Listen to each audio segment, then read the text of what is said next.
The next speaker is Dmitry Eremin from Intel. He's a senior software engineer in the high-performance data division at Intel.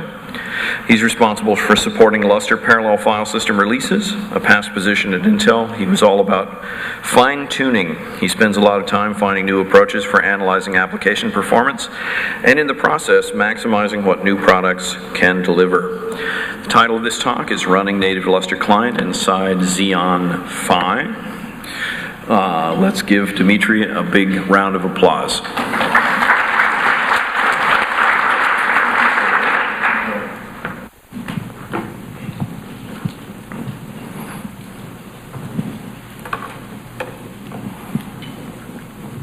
So, hello everyone.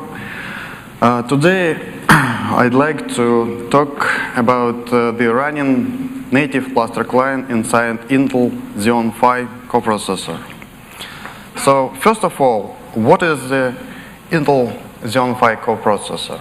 It's just PCI card, PCI Express card, which has 61 core, and each core has 4 hardware threads. But card has only 8 gigabytes of memory. So this is pretty unusual, like we have on hosts. For more information, please refer to the web link. I will not tell more about this. So the typical cluster configuration looks like the following. We have the Ethernet network, which mostly used for controlling purpose, and the high-speed InfiniBand network, which is used for high-speed communication. What will be if we insert inside each compute node one or several Xeon Phi coprocessors? It will be just more complicated cluster with Intel Xeon Phi. So, in order to provide a wide range of tools and API for high-performance computer, the special software stack with name just MPSS. So, this stack provides a lot of APIs. The base network communication API is a SCIF API. It provides the common network capability between card and host, and was designed to efficiently communication between card and host through PCI hardware. This is a picture of all APIs we have in MPSS. On the left side, you can see the APIs from host part. On the right side of the picture, you can see the APIs related to card. We'll be focused only on part of this. So mostly we are interested on TCP/IP stack, which is based on virtual Ethernet driver, which also used the SCIF-based API to communicate with host. There are three ways how the network can be configured from host side. The first way is just a static pair topology, when each card has its own connected to separate network, and the host is used as a router for all network communication. The second way is internal bridge, when we bridge together multiple cards, a virtual network in the one virtual interface. In this case, host is used as router only for external communication. And the last one is external bridge. When we bridge internal cards interface with physical interface of hosts. This allows make the network communication from cards more independent from host, but has a restriction with MTU value. It's just hardware restriction of switches what used. So the key point here is that the data which passed from a card to any computer outside always passes through the host memory and then just retransmitted through the physical interface of host computer. So this means that the intensive data transfer causes intensive host usage.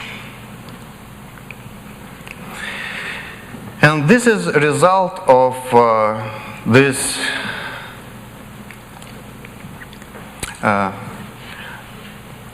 of testing. So I use NFS.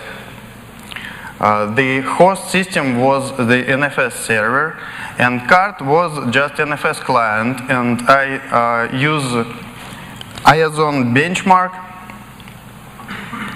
to measure the NFS throughput from card to host with standard MTU value which is used for Ethernet.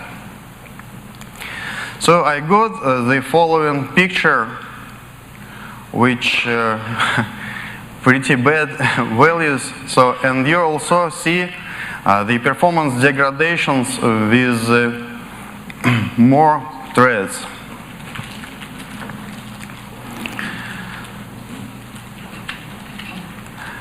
This picture can be a little bit improved when you increase the MTU value to maximum, but in this case, this third external bridge topology will not be suitable. The picture becomes better, but also we have performance degradation with many threads. And numbers better, but not as we would like to expect. So this is the maximum what we can get from the communication from card to host using virtual Ethernet.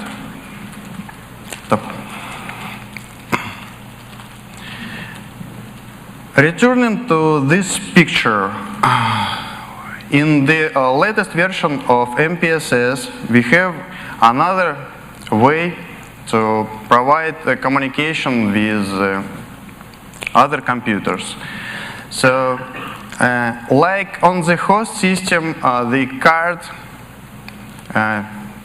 to make the communication, network communication efficient, has a special ability to communicate directly with RDMA devices from hosts. So card don't have its own devices, but it can use the devices from hosts.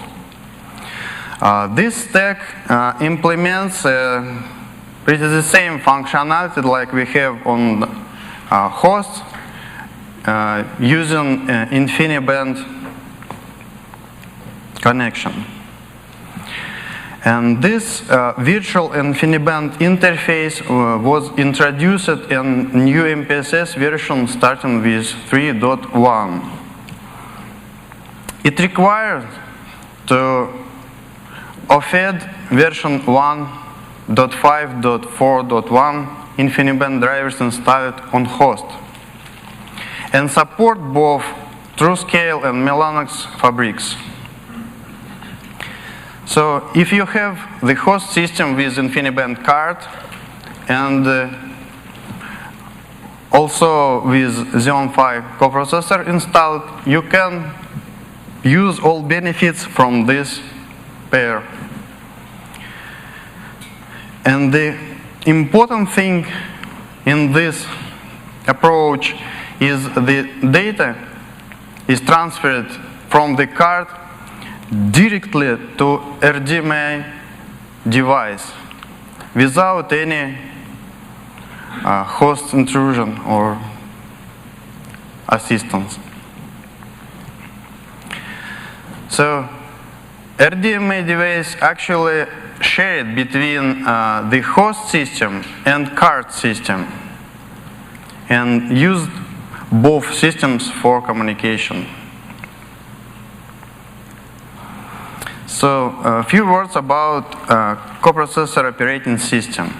It's based on the standard Linux kernel sources from kernel.org, but with little modifications which need to be applied to work on this system. But user space part of this OS is very limited. It's based on embedded environment ported to microarchitecture.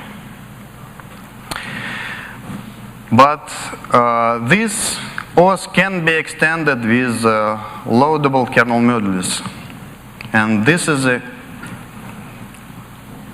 we use to extend the system with Native Lustre Client. The first version of this support was introduced in Lustre Client version 2.5 or 2.4, but this version supports only old version of MPSS 2.1, and of course don't support the InfiniBand connection. So if you have only 2.4 client and would like to play with just a virtual Ethernet solution, you can get this and compile the instruction is the following. It's pretty complex but also doable. So you need to get follow this instruction to get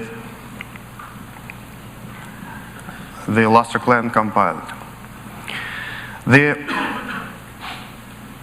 Starting from Lustre 2.5, we support the latest version of MPSS 3.x, and of course we start support the virtual InfiniBand interface. So instruction a little bit complicated, so this is only preparation part you should do. The next slide shows the real compilation part. This is because we need to do more steps to provide the virtual InfiniBand support.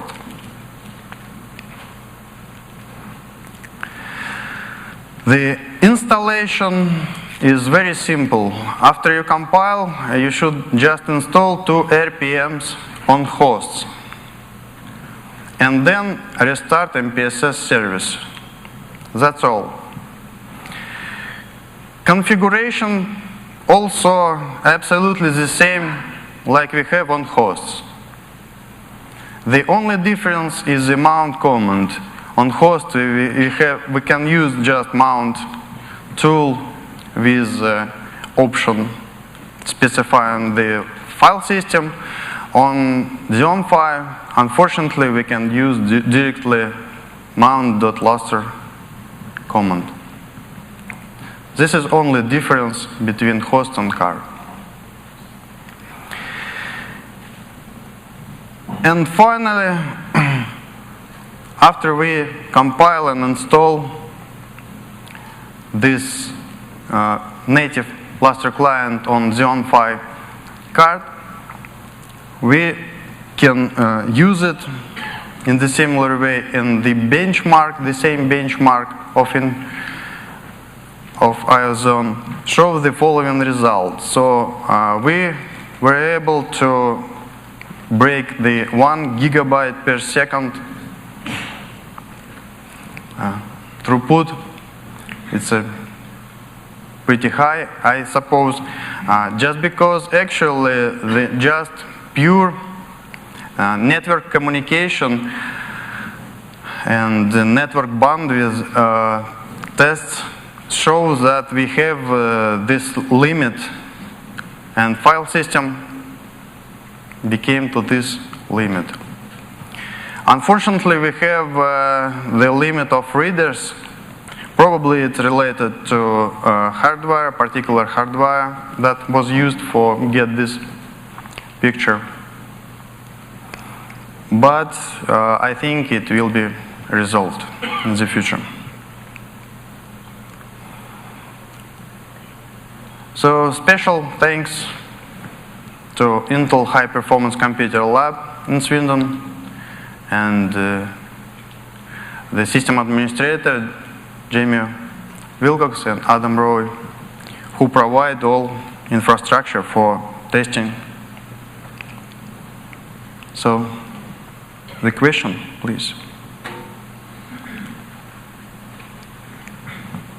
So, although the effort of implementing this is very nice, I would have expected to see a comparison with, let's say, Ivy Bridge with 64 gig of memory to see how this compared to that, because 1 gigabytes per second is by no means anything but, I don't know. So it's good for you because you started from something which was completely absurd and to end with something good, but how does it compare? Did you compare to the Native client? I start the presentation with comparing with current NFS solution. So I just show the numbers which you can expect from just virtual Ethernet solution and the solution with NFS, which is used by default. So the numbers pretty bad. So these numbers are much better. So this comparing to this, it's much better. So I don't know. It's a Lustre Client, yes, but this is Xeon Phi. It's not a host. This is absolutely different situation. We have different hardware and different numbers, so we cannot expect the same numbers as we have on hosts. Unfortunately. I'm a user. If today I can use an Ivy Bridge box, do I need to use this? Nothing changed because those numbers are from the speed from card to the host is not important here. I have actually two questions, and I also want to continue. Is there, or are you actually planning to also run that on like the MDS server or the MDT server? Because this is, like you said, only the Lustre Client, and I mean, why should I spend like 10K on 1,000 clients than each running such a monster machine? So, is there some plan to run this on the MDS server, for instance, or for instance on the So OSS far we support only Lustre Client on Xeon Phi, so we don't have any plans, as far as I know, to port the server to the Xeon Phi. Okay, and then I have a second question, is a little bit off topic. How do you see that in comparison to GPUs? Or, I mean, there's now, for instance, in this machine learning community, or there was like last week this NVIDIA keynote where they showed how you can really speed up, for instance, machine learning problems to train a deep neural network. And there's now this big trend running all of that on GPUs. And this is, I'm coming from this field, and this is massive speed up. So what took like 2 months, you can train it in 2 hours if you really smartly exploit the architecture on GPUs. Is that also possible with such a card? If I have, let's say, 10 of them in a box? I'm sorry, I cannot get the question. Could you please rephrase? For instance, I would like to do matrix multiplication. If I'm training a neural network, that's basically matrix multiplication, the forward and the backward step. Can I also parallelize that in such an efficient way, if I really exploit, like, I don't know, how to align memory and so on these cards? So this is accelerator card, which is used to accelerate the regular application, MPI application. And we need to pass the files to those cards in some way, somehow. So this is a possibility. One solution uses NFS. If you have on host the Lustre file system, you can re-export through NFS to card and use this solution. But you will have very terrible numbers I show in the first part of presentation. If you will use the native Lustre Client solution, you will get much better performance just to get the same information.